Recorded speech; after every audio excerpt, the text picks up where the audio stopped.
I am perfectly healthy, according to my doctor. I'm only 135 pounds at 5'5", fit into a size 6, have a resting heart rate of 60 beats per minute, and I work out every day. So if my doctor says that I'm perfectly healthy and normal, why do I look nothing like a Victoria's Secret angel? I mean, that's what perfect is, right? And a healthy girl is supposed to be perfect. But I'm no size 00. The media's depiction of the ideal body image is one that promotes a very unhealthy lifestyle, puts unnecessary pressure on individuals to appear perfect, and blurs reality even more by digitally editing models. We will discuss how the media turns out the final product images, the effect of maintaining a model's physique on a normal person, and appreciate current companies that have adopted a healthier, more realistic standard of beauty. In order for models to look the way they do, they have to go through a very difficult process.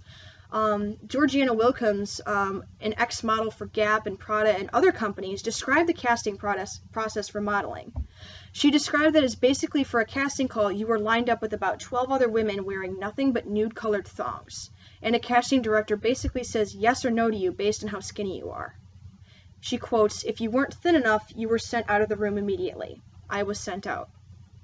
In order for her to be skinnier enough to get more gigs, she succeeded in losing the weight by skipping meals and taking caffeine supplements. This is not healthy at all. Another way that models look more unrealistic is Photoshop. Photoshop skews body proportions by digitally editing photos of the already thin models. A Ralph Lauren ad that was featured in Japan depicted a model whose hips had been edited to be narrower than her own head.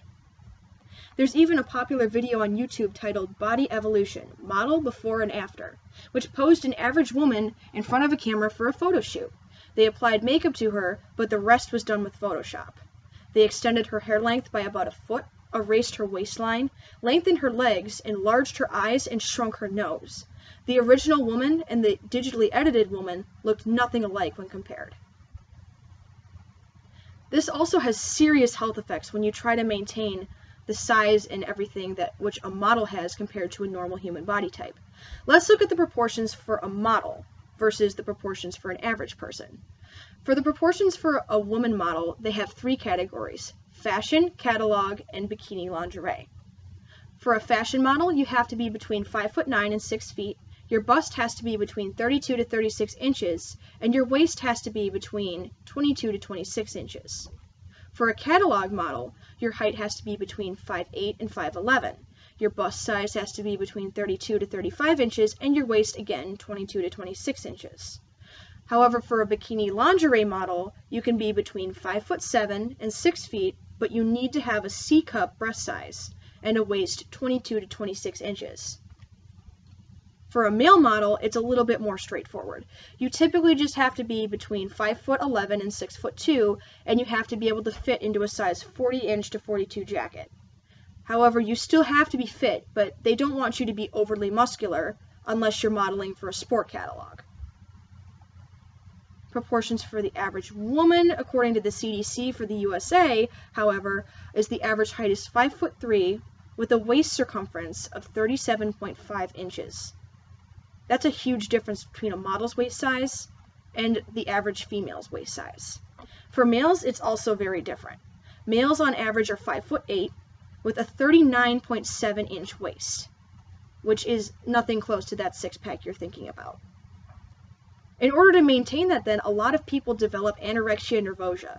Anorexia nervosa has physical and mental health effects. Symptoms of this disorder, according to the Cleveland Clinic, include damaged organs, especially the heart, brain, and kidneys, drop in blood pressure, pulse, and breathing rates, brittle hair and nails, lowered body temperature, sensitivity to cold, loss of hair, body hair that becomes fine, irregular heartbeat, thinning of bones, and even death from starvation or suicide. Suicide, that's a big issue. So this pushes a lot of anxiety and a lot of mental health issues to stay and look perfect.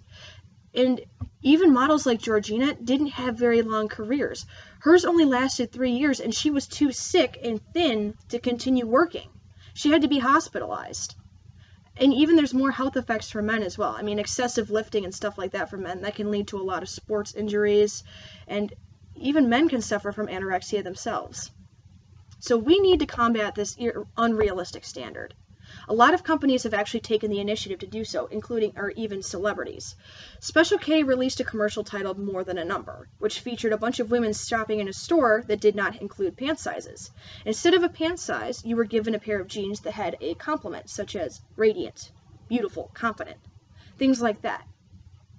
Jennifer Lawrence, the lead for The Hunger Games, she played Katniss, discussed with BBC how when she was casted for Katniss, the director wanted her to lose weight. Katniss, or as we all know her, Jennifer Lawrence, refused to lose weight because she claimed that she didn't want young girls around the globe to see this hero, Katniss Everdeen, as some incredibly thin model. She wanted to be normal, to show girls that you don't have to be thin to be beautiful. Even celebrities such as Meghan Trainor with her All About That Bass song show that you don't have to be a stick to be pretty. Especially, it's a lot healthier, unless you have that proportion naturally. There's also an article posted where parents in the United Kingdom are pushing to have all images of airbrushed models removed from advertisements, claiming that it affects the confidence level and increases anxiety in their children. So, in conclusion, models portrayed in the media give a really unrealistic standard of beauty. Through this speech, I hope that I've convinced you that as long as you're healthy according to your doctor, you don't need to fit the dimensions of a model. Just as long as you maintain a healthy body weight and keep everything going good, you're fine. Don't listen to that magazine.